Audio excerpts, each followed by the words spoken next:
Assalamualaikum warahmatullahi wabarakatuh. Untuk seluruh subscriber dan keluarga besar Big Tulus Official, mohon doa restu dan dukungannya yang dimana sedang berjalan pembangunan musola Miftahul Jannah yang beralamatkan di RT 12 RK 2 Desa Sidang Gunung 3 Kecamatan Rawajitu Utara Kabupaten Mesuji Lampung. Atas partisipasi dan kebaikan serta gotong royong dari sahabat semuanya, mudah-mudahan tempat ibadah ini segera terwujud menjadi tempat ibadah bagi masyarakat sekitar kampung Desa Sidang Gunung 3. Diucapkan terima kasih untuk sahabat semuanya atas partisipasinya. Mudah-mudahan Allah Subhanahu wa taala senantiasa memberikan kesehatan, kelancaran serta kesuksesan dunia dan akhirat. Saya panitia mengaturkan banyak terima kasih. Saya ucapkan wassalamualaikum warahmatullahi wabarakatuh. Assalamualaikum warahmatullahi wabarakatuh. Untuk kalian yang mau nonton video ini, sebelum dilanjutkan, sekali lagi Mas Tulus tegaskan, Mas Tulus tidak pernah memaksa jenengan untuk mempercayai apa Mas Tulus sampaikan, dan tidak pernah memaksa untuk menerapkan kemudian mempercayai segala sesuatu yang ada di video ini. Oke? Suka tonton, tidak suka silahkan di skip. Terima kasih orang baik. Assalamualaikum warahmatullahi wabarakatuh. Sebelum kita lanjut tonton videonya, saya tegaskan sekali lagi bahwasanya saya tidak membuka praktek dimanapun dan tidak menerima tarif berapapun. Terima kasih. Jangan lupa subscribe, like, dan juga kok. Oke. Jangan lupa di vlog ya guys. Kok di vlog?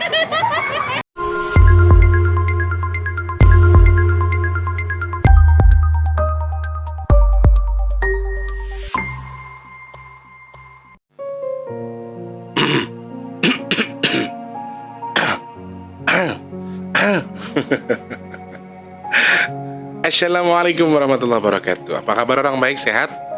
Alhamdulillah. Hari ini ketemu sama Mas di kesempatan tanggal 21 November 2021. Ini video terfresh, video terbaru yang paling fresh. Ini syuting pagi-pagi, kemudian nanti siangnya akan langsung ditayangkan. Keren nggak tuh? Selamat pagi, siang, sore, dan juga malam untuk para subscriber Big Tulus Official tanpa terkecuali dimanapun kalian berada. Mas Tulus hari ini mau berangkat kerja sambil pakai ayam ini, supaya filosofinya adalah supaya ayam ini bisa mematuk rezeki-rezeki yang Mas Tulus lewatin. Jadi rezekinya dipatok pakai ini ayam, ya. Ini biar kata begini, Maifan Gunawan punya guys, ya. Mungkin kalian pernah lihat ini di iklan ayam gepreknya, ayam geprek Bensu, kalau nggak salah sih pakai baju ini, ya. Selamat pagi, siang, sore, dan juga malam untuk para subscriber Big Tulus Official semua tanpa terkecuali. Di kesempatan pagi hari ini kita masih dalam kondisi yang baik, masih bisa ketemu sama kalian lagi. Mudah-mudahan tetap diberikan kesehatan, kemudahan selalu bagi kita semua, diberi kelancaran segala sesuatunya, amin, ya.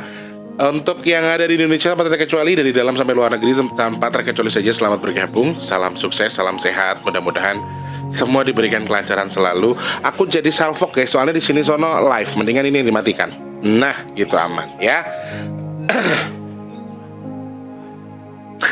Soalnya ada dua HP yang bisa buat, ya namanya juga kerja guys. Kerjanya itu live toh Mas Tulus, ya iya toh, sono live sini live, nyari duit, nyanyi atau sambil ngapa gitu loh. Pokoknya Mas Tulus ucapkan salam kenal buat yang baru pertama kali nonton video ini. Jangan lupa dipencet tombol subscribe, kemudian dihidupkan tombol loncengnya juga. Dan jangan lupa untuk yang sudah sering bolak-balik dipencet tombol like, kemudian di share apabila penting. Dan kalau misalnya Mas Tulus minta sedekah boleh ya. Dengan apa? Dengan tidak men-skip iklan yang pendek. Kalau yang panjang nggak apa-apa, ya. Terima kasih banyak untuk orang-orang baik yang sudah menyimak video-video terbaru dari Mas Tulus. Terima kasih banyak supportnya, terima kasih banyak dukungannya, doanya, semuanya terima kasih banyak. Hari ini nyanyi di daerah mana Mas Tulus?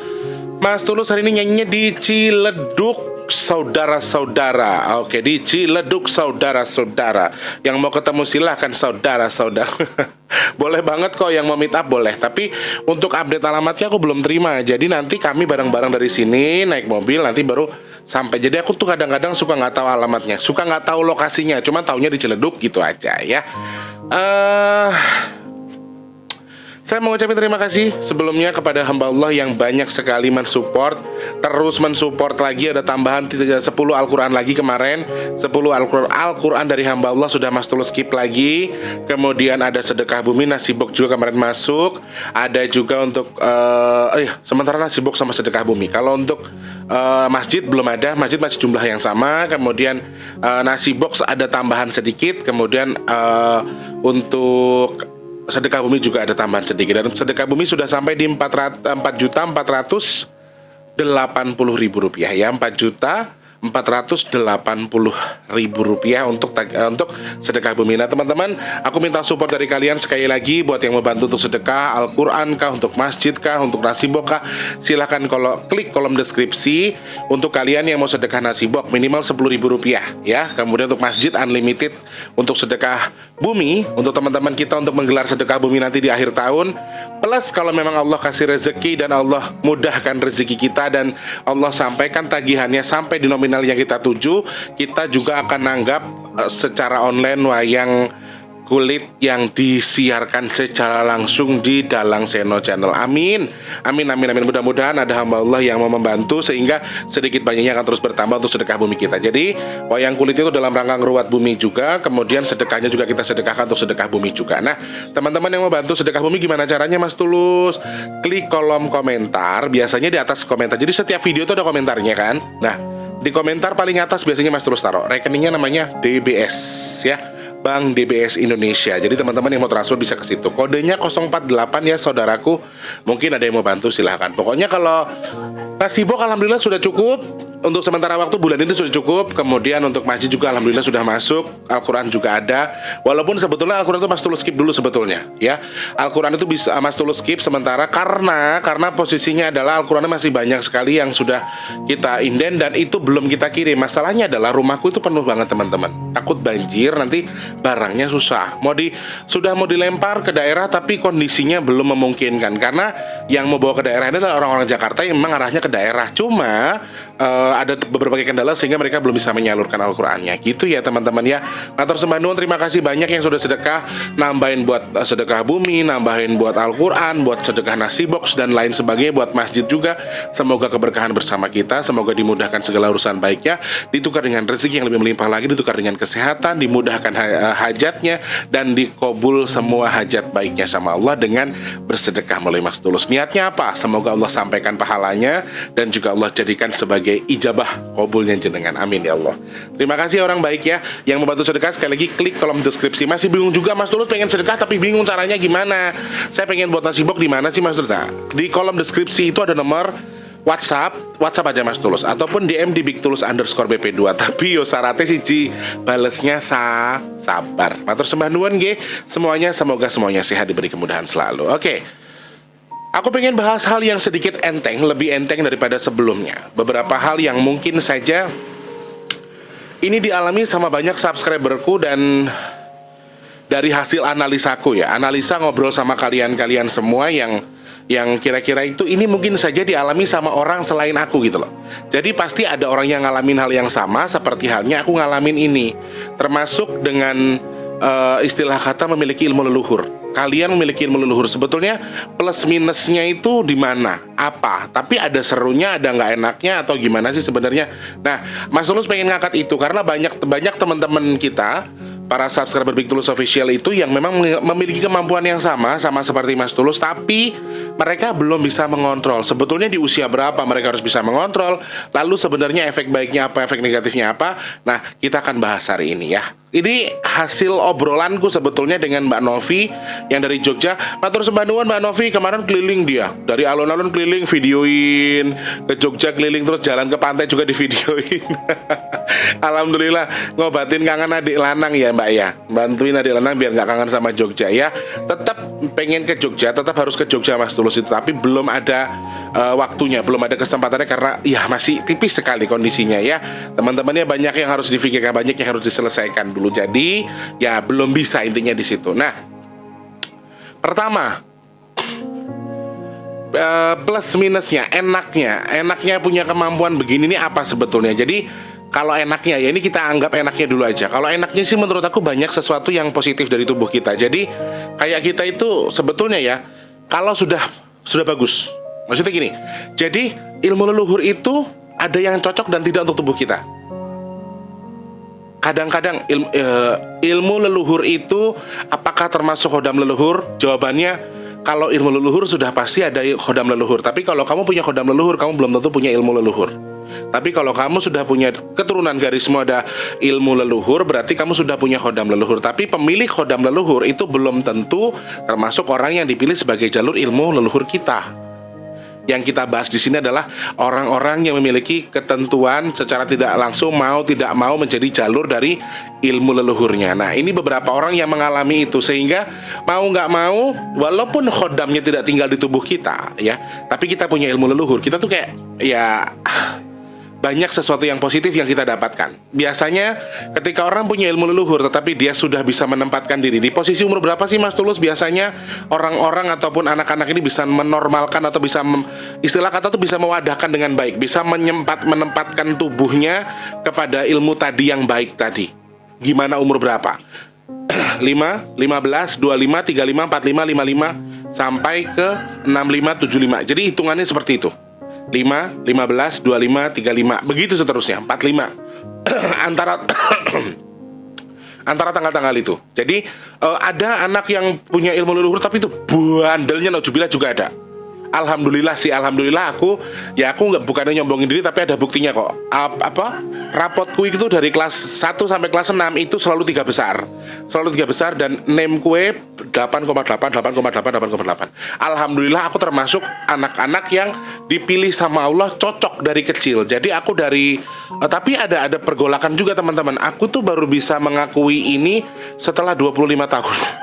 Setelah umurku 25 tahun. Aku baru bisa ngontrol ini dengan baik, dengan posisiku dengan baik itu setelah 25 ke atas. Setelah 25, ya.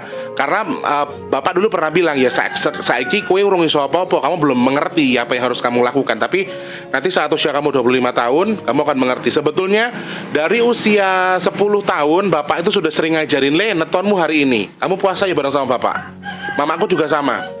Jadi kalau kami itu punya kebiasaan adalah ketika anaknya ulang tahun atau anaknya neton, itu yang puasa bapak, almarhum bapak. Kalau kami ya, kalau keluargaku ya. Jadi kami punya kebiasaan seperti itu. Jadi bapak tuh selalu ngingetin, kamu kalau mau pinter, kamu kalau mau pandai, sekolah dan lain sebagainya dalam waktu itu, kan nggak ngerti kan maksudnya pinter apa. Bapak tuh selalu bilang, kamu puasain netonmu selama 40 kali. Selama 40 kali, bukan 40 hari loh ya, 40 kali. Jadi ya hitungannya 40 bulan. Karena setiap bulan itu aku puasa sekali selama 40. Dan aku gak pernah ngikutin itu. Jadi sebetulnya bisa lebih cepat dikontrol kalau misalnya kamu puasa 40 kali. Maaf ya teman-teman, ini kan bagi aku, ini kan untuk aku. Jadi gak perlu kalian aplikasikan juga, gak perlu diaplikasikan ke diri jenengan. Tapi itu kan pesannya bapakku buat aku, bukan buat jenengan. Jadi jangan diaplikasikan ya, takutnya malah nanti jenengan puasa-puasa ternyata malah dimanfaatkan sama bangsa jin. Karena tujuannya itu adalah untuk amalan.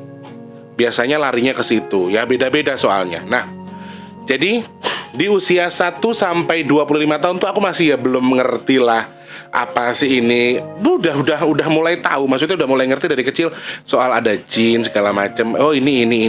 Di usia 5 sampai 10 aku masih belum tahu kalau yang aku ngajak ngobrol itu ternyata jin gitu-gitu. Nanti 15 tahun ke atas udah mulai ngerti. Mama aku udah ngasih penjelasan, oh ini jin gini. Oh ya, di usia 20 sampai 25 itulah mulai memahami betul. Oh ternyata ada loh dunia seperti ini, dan kita ini termasuk orang pilihan yang bisa melihat itu, istilahnya begitu. Nah, positifnya adalah kita tuh ketika sudah mendit, tapi tergantung ya teman-teman, tidak semua orang pada tingkatan yang itu. Jadi ada yang dari usia 5, 10, kemudian 5, 15, 25. Nah, ada beberapa tingkatan itu.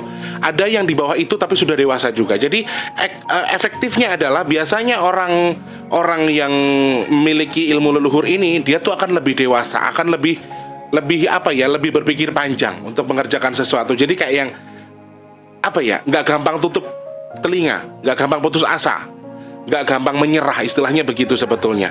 Walaupun di titik lain kadang-kadang di hatinya itu kayak ada perlawanan, di mana dia ada ngerasain, gue kan juga manusia gitu loh, gue juga capek ngehadapin semuanya. Tapi ya itu hanya ungkapan ketika dia lagi down, tapi setelah itu dia akan, oh iya aku harus bisa. Jadi orang-orang punya ilmu leluhur ini biasanya lebih dewasa, lebih dingin dalam menyikapi sesuatu. Tapi jangan salah, ketika baperan itu orang-orang memiliki ilmu leluhur itu lebih baper dari segalanya. melebihi orang lain. Tetapi ya positifnya itu tadi, kita ngerasa kayak yang lebih dominan lah ketika berkumpul dengan siapa-siapa, kita tuh lebih dominan. Kemudian ngumpul sama orang tuh kita lebih nonjol, kita lebih dewasa di antara mereka, dan kita tuh bisa yang oh iya masalah tuh begini jangan diginiin, misalnya gitu-gitu doang sih. Kemudian hal lain adalah yang kita dapatkan dari sesuatu dari dunia supranaturalnya adalah kita tuh kayak sering dikasih feeling ketika misalnya mau berteman sama orang, terus orang itu ternyata nggak baik buat kita dapat kayaknya kita nggak serak aja, gimana caranya kita tuh nggak serak sama orang itu, paham nggak sih?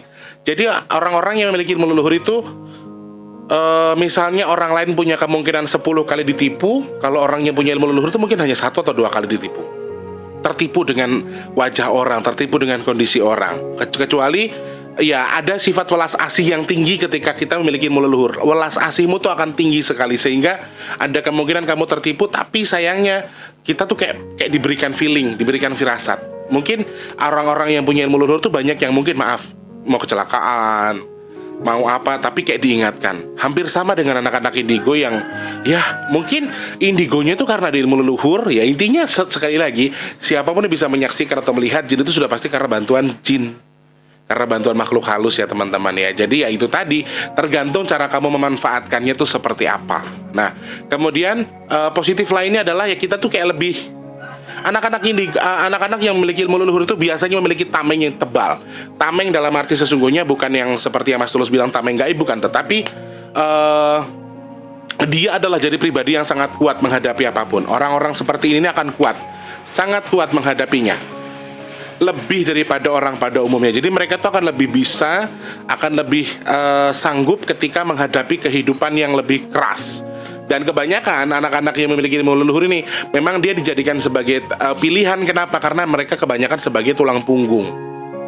Mereka sebagai pihak pendonor atau pihak utama yang memprakarsai apapun, entah itu di keluarga, entah itu di teman, di saudara dan sebagainya. Jadi aku banyak menganalisa orang-orang yang memiliki ilmu leluhur ini suka ya seperti itu, alhamdulillahnya, dan itu efek yang baik buat kita kan. Akhirnya kita jadi ketika kita sudah tua atau sudah dewasa kita tuh jadi kayak lebih lebih kuat lagi, karena ya digemblengnya tuh ya karena anak-anak yang punya ilmu leluhur yang baik ya teman-teman, ilmu leluhur yang baik maksudku. Jadi anak-anak yang punya kelebihan ilmu leluhur itu biasanya mereka digembleng dari kecil, sengaja diberikan ujian, sengaja digituin supaya apa?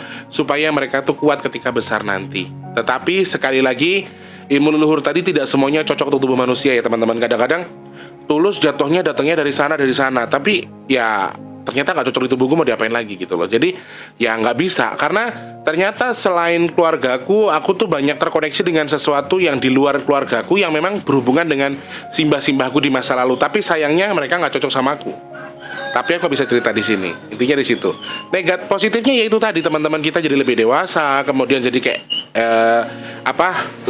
lebih pasif lah dalam hal tertipu tuh lebih pasif. Jadi kita tuh akan tertipunya gara-gara kamu punya sifat welas asih yang tinggi tadi. Kamu akan mudah tertipu sama manusia, justru sama manusia untuk tujuan baik. Tapi kan untuk tujuan baik. Kalau kamu tertipu dalam hal lain ya itu agak mengerikan sih sebenarnya. Tapi ya presentasenya itu tadi seperti yang Mas Tulus bilang. Kalau orang biasa bisa tertipu kemungkinan 10 kali, kalau orang yang punya ilmu leluhur ini lebih kayak mungkin 1 atau 2 kali aja. Dan ketika ada yang nyakitin kita tuh kayak yang aduh udahlah, kayak udah yang tenang aja gitu loh. Dan apa negatifnya, pengen tahu nggak? Negatifnya adalah kebanyakan ketika orang memiliki kemampuan ilmu leluhur ini tadi, kalau memang tidak bisa mengontrol, tidak cocok di tubuhnya dan lain sebagainya, ini hanya akan jadi tameng buruk buat tubuh mereka sendiri. Ada misalnya contohnya adalah anak ini umur dari 10 sampai 25 tahun, bandelnya naujubillah. Kenapa itu? Bukan karena ilmunya nggak cocok, belum. Bukan tidak cocok, tidak dipastikan karena ilmunya nggak cocok, itu belum tentu juga. Tetapi bisa jadi ada kemungkinan itu. Tetapi dalam hal ini anak ini mungkin belum mencapai tingkatannya. Anak ini belum mencapai posisi yang seharusnya dia harus mengerti kalau oh aku punya ilmu leluhur ya. Oh aku punya ini ya. Jadi ada kesadaran tertentu yang mengatakan kalau dirinya itu memiliki ilmu dari keluarganya, dari leluhurnya dulu. Nah biasanya di usia 55 tahun. Makanya kamu punya anak, jarine dukun, jarine ustadz, jarine kae kok anakku di keturunan mbah-mbahku dan lain sebagainya, tapi kok bandelnya naujubillah. Karena belum capai di waktunya, belum capai di umurnya. Di usia 25 misalnya, paling banyak sih 25 ke atas ya teman-teman. Karena usia itu yang paling matang ketika kita harus dihajar untuk menghadapi sesuatu yang nyeleneh, ya menurut kita nyeleneh lah ya. Jadi itu negatifnya adalah anak-anak yang memiliki kemampuan ini. Kebetulan sih aku alhamdulillah dipilih sebagai anak yang pinter, amin. Pada waktu itu pinter sekolahnya, alhamdulillah. Tanya sama adikku lah kalau nggak percaya. Mama aku tekono, mama mana dilus neng akhirat neng surga di Gusti Allah, amin. Jadi teman-teman, ada sebagian anak yang justru lebih pintar, lebih pandai ketika memiliki ilmu leluhur. Kayak IQ-nya lebih tinggi, lebih gampang nyerap pelajaran, kemudian lebih mudah menerima ini itu, kemudian bisa menerapkan dengan baik. Tetapi di sisi lain ada juga anak memiliki ilmu keturunan tapi justru nakal, bandel.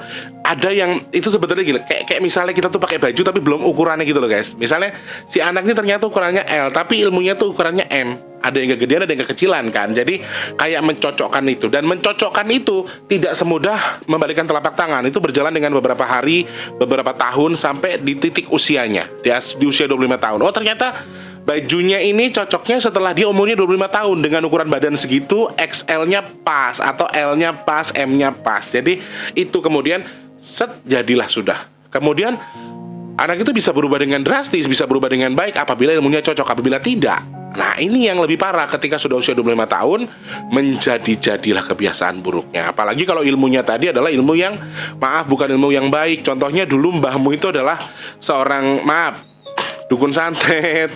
Terus mbahmu dulu itu adalah, ya pokoknya ilmunya tidak digunakan untuk sesuatu yang bermanfaat lah. Saya nggak peduli ilmu Jawa, ilmu Sumatera, ilmu mana, saya nggak peduli. Tapi maksudku gini, ilmu yang digunakan dengan baik pada waktu dulu oleh orang tuamu, oleh nenek moyangmu. Tapi kalau misalnya ilmu tadi digunakan untuk sesuatu yang buruk, ya ini akan jadi bumerang buat kita, karena ilmunya buruk jatuh ke kita, ya toh. Ilmu yang baik aja kadang-kadang nggak cocok. Nah, jeleknya adalah ilmu leluhur ini yang buruk biasanya gampang sekali masuk ke tubuh orang, gampang sekali diteruskan, karena mereka memang betul-betul nyari wadah. Mereka betul-betul nyari orang yang bisa untuk meneruskan mereka. Jadi ilmu hitam itu akan lebih mudah masuk ke tubuh manusia. Jadi akan lebih disukai, akan lebih mudah untuk diaplikasikan. Sedangkan kalau yang baik itu untuk ditarik ke kita itu agak sulit. Harus memposisikan wadahnya dulu sesuai dengan dengan postur, porsi, waktu, dan energi macam-macam. Jadi banyak hal-hal yang kayak ya yang harus dicocokkan dulu sampai cocok di tubuhnya. Kemudian negatif yang selanjutnya adalah selain anak itu akan jadi lebih nakal, lebih bandel ketika ilmunya nggak cocok, apalagi ilmu hitam, bahkan di usia 25 tahun malah lebih jadi lagi, ya berarti mungkin bisa jadi ilmunya kurang bagus, ya kurang baik. Jadi kalau anak-anak seperti ini seharusnya sih lebih kayak orang tuanya menyadari aja, cari ke orang tua atau ustadz yang bisa membantu di ruqyah, dihajar aja, dibuang aja, disingkirkan aja. Atau mungkin berbanyak sedekah orang tuanya, kalau terus ibunya mendoakan. Paling kunci itu sebenarnya di ibunya sih. Ibunya mendoakan kalau anaknya itu supaya, ya Allah jauhkanlah, saya nggak mau anak saya punya ilmu ini, jauhkan anak saya dari ilmu leluhur dan lain sebagainya. Jadi gitu, ibu yang paling diijabah doa. Jadi kalau kalian punya anak nakal dan kalian seorang ibu, ya kalian tugasnya mendoakan anak. Kemudian hal negatif lain yang sering dilihat orang tuh mungkin aneh atau nyeleneh adalah ketika kita tuh tiba-tiba punya keinginan tertentu. Contohnya kayak Mas Tulus pengen ke Jogja, ya Mbak Novi tiba-tiba pengen ke pantai, tiba-tiba pengen ini. Percaya nggak percaya, Mbak Novi tadi malam itu ngedumel soal ini nih, tasbih yang dari kayu. Dan aku semalam nyari baju ini baju yang ini, tak bongkar-bongkar, ini keluar. Aku juga heran, dan itu satu kebetulan. Nah, hal-hal yang nggak nalar-nalar ini yang biasanya akan lebih mudah terjadi ke kita yang punya ilmu leluhur. Kayak sesuatu yang kayak misalnya kamu tuh seakan-akan mimpi kalau kamu tuh dibutuhkan sama sesuatu. Tubuhmu tuh dibutuhkan sama orang. Dalam arti dibutuhkan buat apa? Emang gue bisa apa? Emang kita bisa ngapain sih? Kok tubuh kita dibutuhkan gitu loh. Percaya nggak? Anak-anak yang punya ilmu leluhur yang baik ya, khususnya ya, ketika ada bencana, ada musibah, ada kejadian yang menggemparkan, itu pasti kita merasakan efeknya. Percaya atau nggak terserah. Entah badannya pegel, entah ini apa itu. Jadi kadang-kadang khodam dari leluhur kita itu turut membantu untuk sesuatu yang tidak bisa saya jelaskan di sini. Jadi ya ini yang sedang terjadi. Ini yang kemungkinan kita rasakan. Tiba-tiba pengen ini, tiba-tiba pengen itu, yang tanpa kejelasan khusus. Kamu mimpi? Enggak. Tapi pengen aja. Jadi kayak ada sesuatu yang nyeleneh dari tubuh kita yang tiba-tiba pengen kita lakukan. Kayak misalnya kita pergi ke suatu tempat, kayak kayak satu tiba-tiba kita pengen ke pantai ya, terus kita tuh tiba-tiba kita ngoceh, monggo silahkan, kayak mempersilahkan sesuatu, karena sebetulnya mereka punya tujuan tertentu yang membutuhkan energi kita. Jadi orang yang memiliki ilmu leluhur itu memiliki energi, memiliki aura, memiliki tekanan yang bagus. Ilmu yang positif loh ya, ilmu yang baik. Jadi setidaknya saya nggak bilang ilmu baik atau tidak itu dari ilmu yang Islam, ilmu yang Kristen, ilmu yang Buddha, tidak. Tapi ilmu yang bermanfaat menurut saya, yang dulu dimanfaatkan sama orang tua kita. Jadi menurutku, ya ketika ilmu dulu dimanfaatkan dengan baik, ya menurut saya ilmu yang baik, itu aja. Ya, karena nggak pernah maksa saya untuk pindah ke agamanya dia, bahkan dia malah ikut sama saya sekarang khodamnya. Jadi kayak gitu-gitu aja. Aku memanfaatkan aja gitu loh. Jadi kita tuh kayak tenaga kita tuh kayak dibutuhkan. Sebenarnya sih ketika aku disuruh ke Jogja, apakah aku akan melakukan sesuatu, apakah aku akan menggelar zikir dan lain sebagainya, itu sebetulnya belum tentu aku melakukan hal yang sama. Kadang-kadang cuma datang energi kita. Apakah apa sesuatu yang ada di tubuh kita tuh kayak ada energi yang keluar yang membantu mereka menetralisir itu, teman-teman. Jadi kayak misalnya anggaplah saya itu cucunya Yang Lukito misalnya ya. Yang Lukito ini lagi mengerjakan sesuatu untuk memperbaiki poros. Misalnya di daerah tertentu masih akan ada gempa dan lain sebagainya, kemudian musibah dan lain sebagainya, dan itu sedikit kurang bagus. Nah, apakah yang bisa menyelesaikan dengan baik ketika tidak ada bantuan kita? Sebetulnya tidak, karena kita dan khodam dari ilmu kita itu adalah satu kesatuan. Makanya tiba-tiba kayak Mas Tulus tuh sering banget, misalnya lagi duduk nih, tiba-tiba begini, emang dipikir enak tuh. Indigo karena ilmu leluhur atau indigo karena apapun itu biasanya memiliki feeling yang kuat ketika ada sesuatu, dan tiba-tiba kita tuh bisa banget tiba-tiba kepalanya pusing, ngelieng, pinggang sakit, lengan sakit, tangan sakit, padahal kita tuh nggak ngapa-ngapain. Karena apa? Pengen tahu? Karena kita dan mereka, kita dan khodam itu adalah satu kesatuan. Jadi mereka membutuhkan energi kita juga ketika mereka mengerjakan sesuatu. Nah, terkadang musibah ini kan datangnya tiba-tiba, tidak semerta-merta langsung terjadi gitu, tidak. Jadi akhirnya tiba-tiba langsung gak enak banget, tidak ada, gak enak. Jadi kayak kita tuh dibutuhkan sama mereka, tapi kadang-kadang tuh maaf ya, secara kata sopan satu tuh mereka nggak sopan, kayak yang langsung sakit semua badan nih. Padahal yang ngerjain tuh Yang Lukitonya, bukan aku. Anggaplah aku cucunya Yang Lukito ya. Yang Lukito mengerjakan sesuatu, kemudian kita ada titik terang nih, sedikit yang pengen aku ceritakan. Mbak Novi tuh tiba-tiba pengen ke pantai. Sedangkan ada beberapa orang yang justru beberapa khodam ataupun jin itu yang ketika akan pergi ke satu tempat itu nggak bisa kalau nggak dianterin sama yang punya, sama khodamnya sendiri, sama yang kita, karena perlu energi tertentu yang membuat itu membuka. Akhirnya ada gerbang yang terbuka, sehingga kayak kemarin Mbak Novi tiba-tiba pengen ke pantai. Kemudian aku cuma kasih arahan ke Mbak Novi katakan monggo yang kulaturi minggah. Jadi kayak semacam dia itu pengen datang ke satu tempat yang memang lagi ada rapat paripurna. Jadi beliau datang ke situ dan minta sebetulnya bukan minta tolong sama Mbak Novi, tapi membutuhkan energinya Mbak Novi untuk membuka gerbang di mana dia harus bisa naik ke atas untuk naik ke tempat yang sedang dia tuju. Nah, ini yang sebetulnya terjadi sama kita ketika kita ngalamin hal-hal aneh. Tiba-tiba kita pergi ke sana, tiba-tiba kita pengen ini, pengen itu, dan hal seperti ini akan sulit dipahami sama orang yang nggak paham, sama orang yang tidak merasakan hal yang sama. Jadi akan ada semacam apa ya? Kayak mungkin kalian akan mikir yang apaan sih, kenapa sih begini, kenapa sih itu. Jadi kalau orang yang tidak memahami, mereka tidak akan sejalur dengan kita. Ada contohnya kayak aku ya. Kalau kayak aku tuh kurang suka dengan menyan, dupa, aku gitu-gitu. Jadi macam-macam. Ada berbagai macam hal. Aku dulu sebelum usia 25 tahun, minumanku apa setiap malam Jumat? Tanya mamaku. Mamaku udah gak ada Yorek. Tanya siapa ya? Kakakku juga gak ada yang tahu. Soalnya memang mamaku itu tuh kayak secret antara dia dan aku. Jadi Nyai itu setiap malam Jumat dulu mintanya kelapa hijau sama kembang kantil. Aku makan kembang kantil guys setiap malam Jumat dulu. Aneh gak? Nah, semakin kesini aku banyak tahu soal kemenyan, kemudian yang lain sebagainya. Aku bukan tidak menyukai atau musyrik dan tidak sebagainya, karena ada sebagian orang yang mengatakan kalau malaikat, nabi itu banyak yang suka dengan wangian. Jadi nggak ada salahnya sebetulnya membakar dupa di rumah, membakar kemenyan di rumah, asal tujuan untuk mengharumkan ruangan, nggak masalah gitu loh. Cuma aku bukan tipe yang setuju dengan itu. Mohon maaf, aku nggak ada pandangan dengan musik dan lain sebagainya, tapi aku kurang setuju. Jadi memang aku nggak suka sama baunya. Emang aku kurang suka sama baunya, jadi aku kayak yang nggak enak lah jadinya, mendingan nggak usah. Jadi dulu ketika ada dupa, tetap disediakan dupa tapi nggak dibakar sama mamaku, cuma ditaruh di atas sajennya aja. Jadi kayak gitu-gitu aja. Cuma sampai sekarang kayak aku yang nggak setuju dengan itu. Jadi ya itu tadi teman-teman. Jadi kenapa kita tuh kadang-kadang kok tiba-tiba bisa begini, dan biasanya satu hal yang lebih jelek dari kita. Kalau dibilang negatif ya negatif, dibilang positif ya ada positifnya juga. Jadi kita tuh akan gampang terenyuh. Kita itu akan bisa merasakan sesuatu yang sedang alam rasakan. Seakan-akan tuh tiba-tiba kita nangis. Tiba-tiba kita, ya Allah ada apa nih? Tiba-tiba itu bisa nangis sendiri.